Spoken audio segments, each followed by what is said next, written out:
Judge, I just slipped accidentally, even though cameras somehow misunderstood everything. Mr. Kim speaks truth, you perform lies, and evidence exposes criminals every time. The courtroom monitor flickers to life, and what appears on that screen will send a 42-year-old man directly to prison in handcuffs within the next 18 minutes. Michael Patterson sits frozen in the plaintiff's chair, his fingers gripping a wooden cane that he's about to discover he never actually needed, wearing a medical neck brace purchased on Amazon for $24.99, and his face is doing something that everyone watching will remember forever. It's draining of color. Slowly. Like watching life itself realize it made a catastrophic mistake. On the screen, crystal clear high-definition security footage shows Michael Patterson entering Kim's Market at exactly 2:47 in the afternoon, walking with perfect posture, zero limp, no pain whatsoever, purchasing a single bottle of water for $1.49. Then the camera angle switches. Aisle 7. Cleaning supplies. And what happens in the next 43 seconds of footage will generate 80 million views across every social media platform in existence, will be used as evidence in a criminal trial, and will destroy this man's entire life so completely that his face becomes the universal symbol for insurance fraud across America. Michael Patterson doesn't just lose this case. He doesn't just get exposed as a liar. What Judge Judy Sheindlin does to this professional scammer is so methodical, so devastatingly thorough, so absolutely perfect in its execution that prosecutors from 3 different states will contact her office asking for copies of this episode to use in their own fraud investigations. Because Judge Judy didn't just have one camera angle. She had 5. And Michael Patterson, who has successfully scammed 11 different businesses out of $97,000 over 7 years by faking slip and fall accidents, made one fatal error.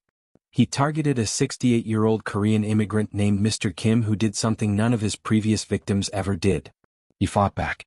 And when Mr. Kim's attorney contacted Judge Judy's producers with security footage that showed something absolutely impossible to explain away, Judge Judy personally called Mr. Kim and said 6 words that changed everything. Don't settle. I'll handle this.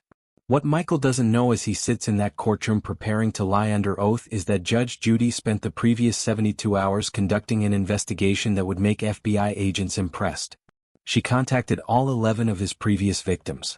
She subpoenaed his medical records and discovered his chiropractor is currently under investigation for filing fraudulent insurance claims. She had a private investigator follow Michael for 2 weeks and document him playing basketball, hiking, and jet skiing while claiming total disability.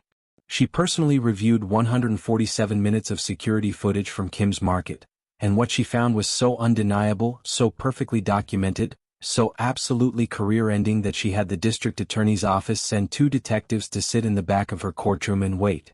Because Michael Patterson isn't just losing a civil case today.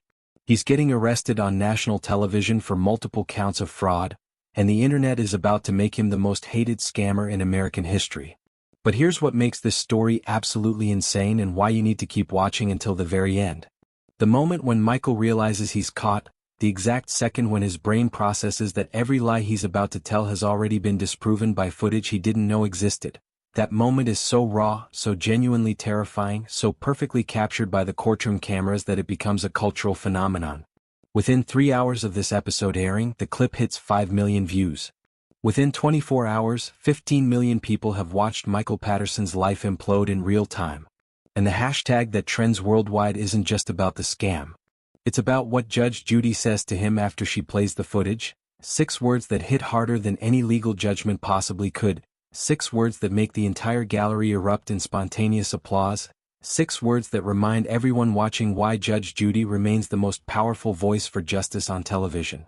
Now, before I show you exactly how this professional con artist's carefully constructed lies collapse in the most satisfying way imaginable, I need you to do something for me. Smash that subscribe button right now, because what you're about to witness is the kind of perfect justice that reminds you the system can still work when someone actually cares about the truth.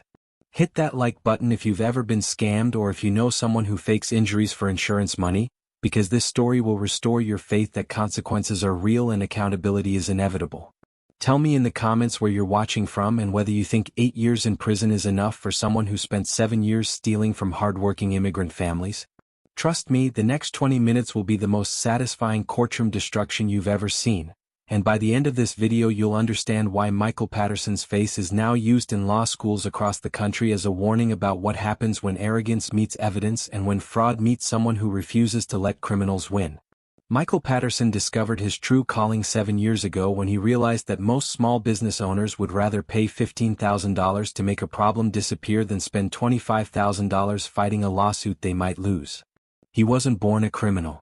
He was born an actor, spent 4 years doing community theater in Denver, learned how to sell an emotion, how to make an audience believe something that wasn't real, how to commit so fully to a performance that nobody questioned whether you were lying. When the acting career never materialized into actual income, Michael took those skills and weaponized them into the most profitable con he could imagine. Slip and fall. Fake the injury. Target the vulnerable. Settle fast. Repeat. His pattern was surgical in its precision. He would spend weeks researching potential targets, always choosing the same type of victim. Small businesses.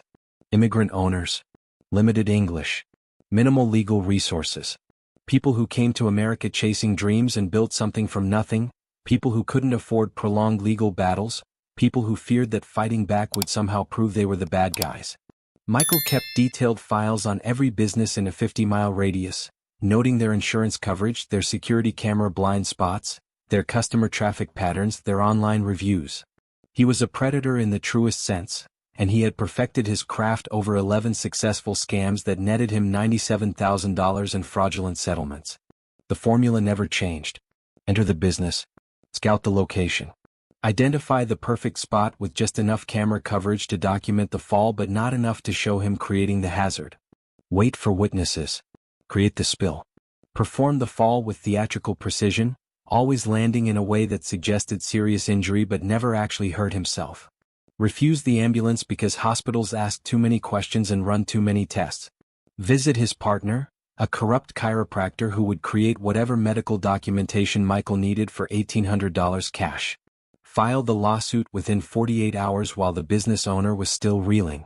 Demand a settlement that was painful but not impossible. Make it clear that fighting would cost more than paying. Collect the check. Move to the next target. He was making 6 figures annually, living comfortably, and he had convinced himself that he was simply smarter than everyone else, that these business owners were suckers who deserved what happened to them. Then Michael made the mistake that would destroy everything. He walked into Kim's Market on October 15th at 2:47 in the afternoon and assumed that the elderly Korean couple running the store would be like all his previous victims. Easy targets. Too scared to fight. Too limited in resources to investigate.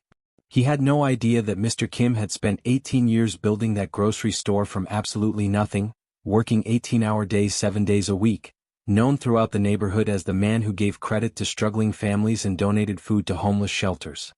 He had no idea that Mr. Kim's daughter was a paralegal who understood the legal system. He had no idea that Kim's Market had just upgraded their security system 3 weeks earlier to 5 high-definition cameras with cloud backup that captured every angle of every aisle. And he definitely had no idea that when Mr. Kim's attorney saw the footage, really saw what those cameras had recorded, he would contact Judge Judy's producers and say, "You need to see this, because this isn't just fraud, this is the most blatant, most documented, most undeniable insurance scam we've ever witnessed." Mr. Kim sat in the defendant's chair wearing his only suit, purchased 20 years ago for his citizenship ceremony, his hands trembling as he clutched a folder of documents. His wife Mrs. Kim sat beside him, her eyes red from crying, terrified that they might lose everything they had built. They had already spent $6,000 on legal fees.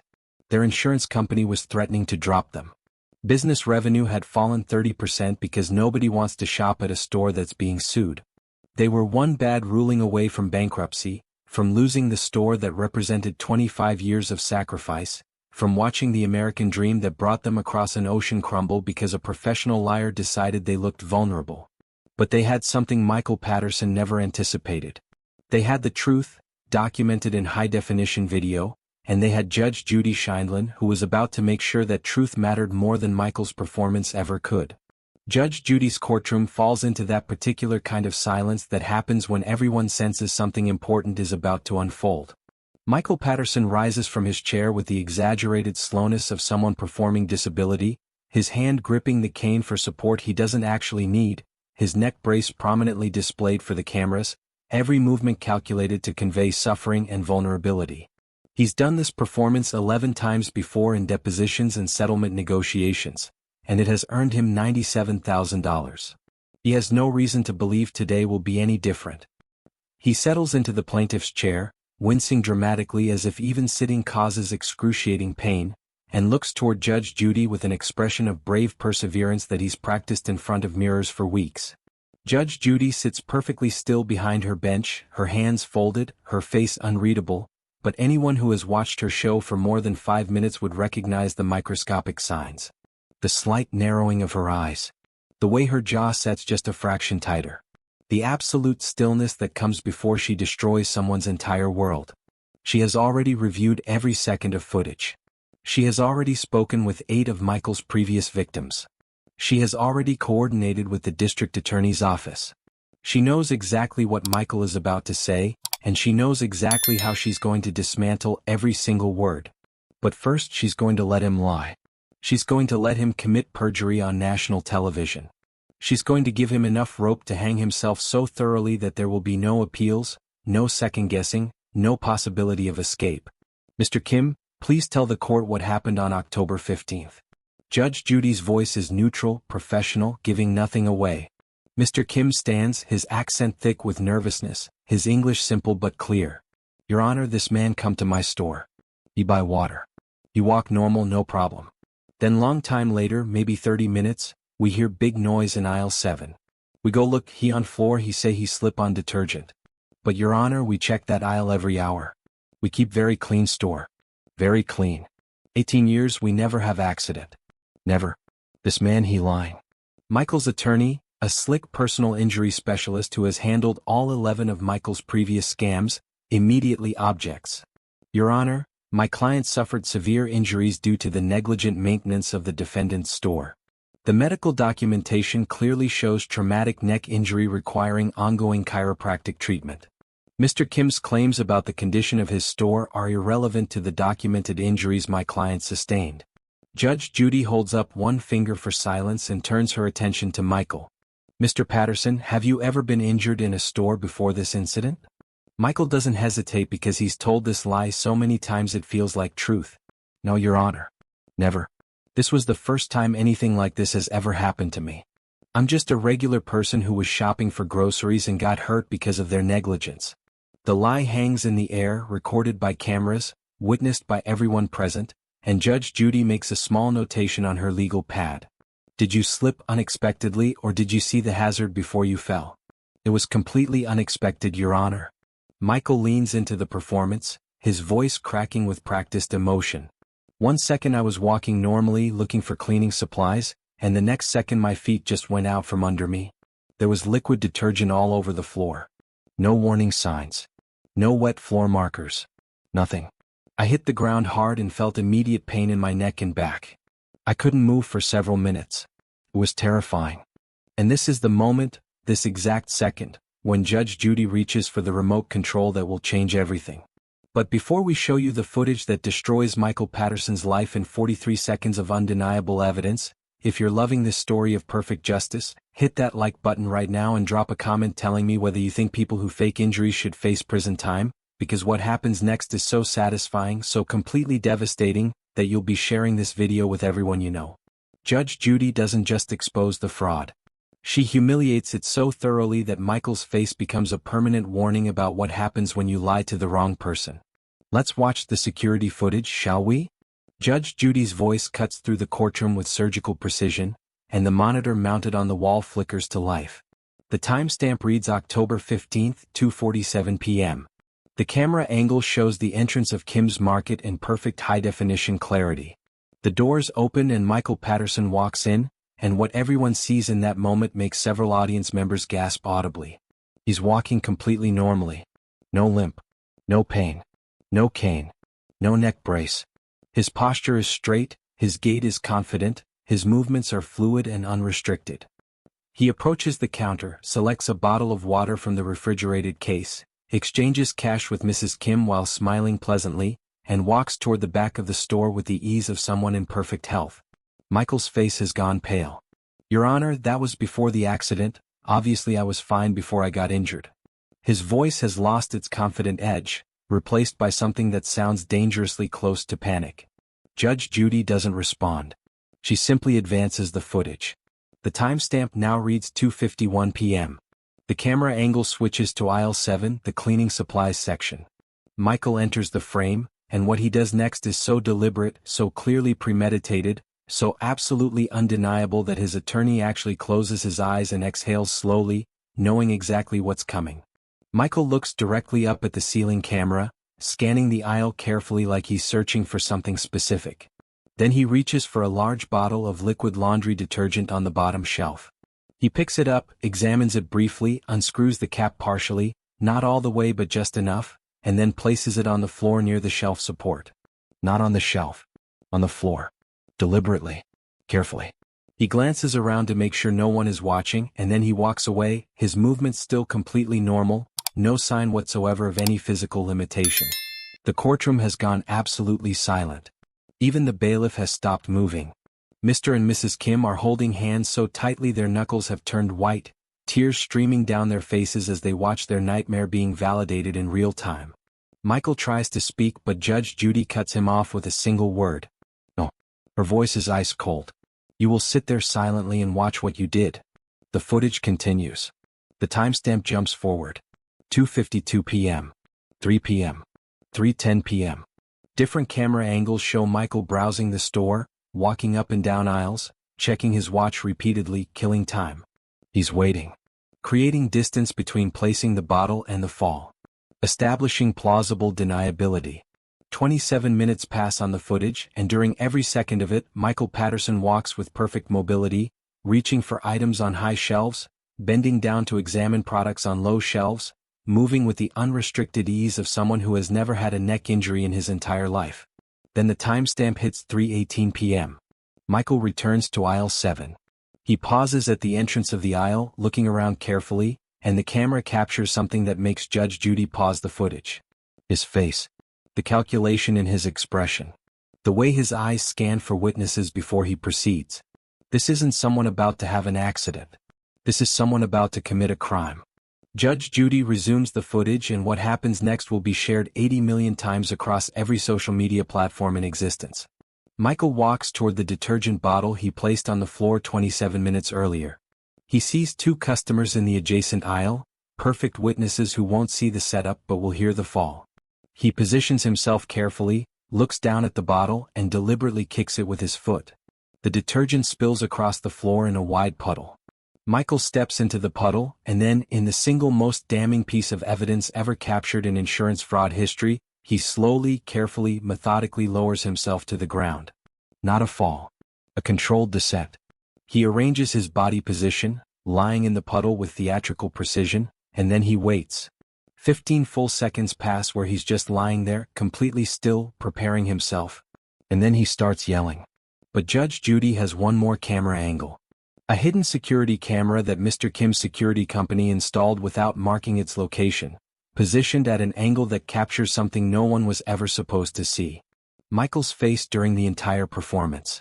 The footage shows him looking directly at the puddle as he positions himself. Shows him calculating every movement. Shows him arranging his body like a director staging a scene. Shows the moment he decides to start screaming. And most damning of all, it shows him smiling just for a fraction of a second before he commits to the performance. Judge Judy freezes the frame on that smile, that microscopic moment of satisfaction before the con, and she turns to Michael Patterson with an expression of absolute contempt. The silence in the courtroom is deafening. Michael's attorney has his head in his hands. Mr. and Mrs. Kim are sobbing with relief. And Michael Patterson's entire world is collapsing in real time on national television. Mr. Patterson, you just committed perjury in my courtroom. Judge Judy's voice doesn't rise. It doesn't need to. The words land with the weight of a judge's gavel striking wood, final and absolute. You told me under oath that you had never been injured in a store before. You told me the fall was completely unexpected. You told me there was detergent already on the floor when you entered that aisle. Every single word that came out of your mouth was a lie, and we just watched you commit insurance fraud in high definition from 5 different camera angles. Michael tries to speak, his voice breaking. Your Honor, I can explain that's not what it looks like. I must have been confused about the timeline. Judge Judy slams her hand on the bench and the sound echoes like a gunshot. Stop talking. You don't get to explain away video evidence. You don't get to spin this into some misunderstanding. What you did was deliberate, calculated, and criminal. She reaches for a folder, the first of 3 she's prepared, and opens it with deliberate slowness. Let me tell you about your pattern, Mr. Patterson, because this isn't your first performance, is it? November 2016, you sued a Walmart in Aurora, Colorado, claiming you slipped on grapes in the produce section. They settled for $8,500. March 2017, Target in Lakewood, claimed you slipped on a wet floor in the electronics department. Settled for $12,000. August 2017, Costco, another slip on produce, $15,000. Should I continue? I have 11 separate slip and fall lawsuits you've filed in 7 years against 11 different businesses. You've collected $97,000 in fraudulent settlements by targeting small business owners, mostly immigrants, people you thought were too vulnerable to fight back. Michael's face has turned gray. His hands are shaking. Your Honor, please, I made mistakes, I was desperate, I lost my job and I didn't know what else to do. The desperation in his voice is real now, but it's too late, far too late. Judge Judy opens the second folder and pulls out photographs. Let's talk about your devastating disability, Mr. Patterson. October 22nd, 1 week after your supposed career-ending neck injury at Kim's Market. She holds up a photo showing Michael playing basketball, mid-jump, arms extended, no brace, no limitations. November 3rd, 2 weeks after the injury. Another photo, Michael hiking up a mountain trail with friends, backpack on, smiling at the camera. November 10th, 3 weeks after you claimed total disability. Video screenshots from your own social media showing you jet skiing with the caption "Feeling great, living my best life." During this entire time, you were claiming to insurance companies and courts that you couldn't work, couldn't drive, couldn't function normally due to excruciating pain. The gallery erupts with angry murmurs and the bailiff has to call for order. Mr. Kim is openly weeping now, his wife holding him, 25 years of hard work and sacrifice finally validated by someone who actually cared about the truth. Judge Judy opens the third folder, the one that will end Michael Patterson's freedom, and her voice becomes absolutely merciless. Mr. Patterson, I contacted your chiropractor, Dr. Richard Vance. Did you know he's currently under investigation by the State Medical Board for filing fraudulent insurance claims? Did you know that 8 other patients of his have been charged with insurance fraud? Did you know that he's already agreed to testify against you in exchange for a reduced sentence? Your entire operation, your whole scheme, it's over. And here's the best part. She gestures toward the back of the courtroom where 2 men in suits have been sitting quietly throughout the entire proceeding. Those are Detectives Morrison and Chen from the Insurance Fraud Division. They've been waiting very patiently to arrest you the moment I finished this ruling. Case dismissed with prejudice. Mr. Patterson, you owe Mr. and Mrs. Kim $6,000 for their legal fees and $5,000 in punitive damages for your fraudulent conduct. Total judgment $11,000 due immediately. But that's just the civil judgment, Mr. Patterson. The criminal charges are far more serious. Based on the evidence presented here today and the additional investigation conducted by the District Attorney's Office, you're being charged with 11 counts of insurance fraud, 8 counts of perjury, and 3 counts of criminal conspiracy. You're facing up to 15 years in state prison. Bailiff, please escort Mr. Patterson to the detectives. The courtroom watches in absolute silence as the detectives approach with handcuffs. Michael is begging now, his voice raw with panic. Please, Your Honor, please don't do this, I'm sorry, I'll pay everyone back, please give me another chance. The neck brace falls off as he struggles, clattering to the floor like the prop it always was, and he's walked out of the courtroom in handcuffs, his life destroyed on national television, his face about to become the most viral symbol of fraud in American history. Judge Judy turns to Mr. and Mrs. Kim, and her entire expression transforms into something gentle, almost maternal. Mr. Kim, Mrs. Kim, you did everything right. You kept your store clean. You maintained proper documentation. You invested in good security systems. And most importantly, when a criminal tried to destroy what you built, you fought back. You didn't just save your business today. You saved every other small business owner from becoming his next victim. Go home. Take care of your store. Take care of each other. And know that justice won. Mr. Kim bows deeply, repeatedly, his voice thick with emotion. Thank you, Judge Judy. Thank you for saving our life. Thank you for believing us. The gallery erupts in spontaneous applause, something Judge Judy rarely allows, but today she permits it because some moments deserve recognition. If this story restored your faith that the system can still work when someone actually fights for truth, smash that like button so hard your phone screen cracks. Comment justice served if you believe Michael Patterson got exactly what he deserved for spending 7 years stealing from hardworking families. Subscribe and hit that notification bell because we're bringing you more cases where entitled criminals meet perfect accountability.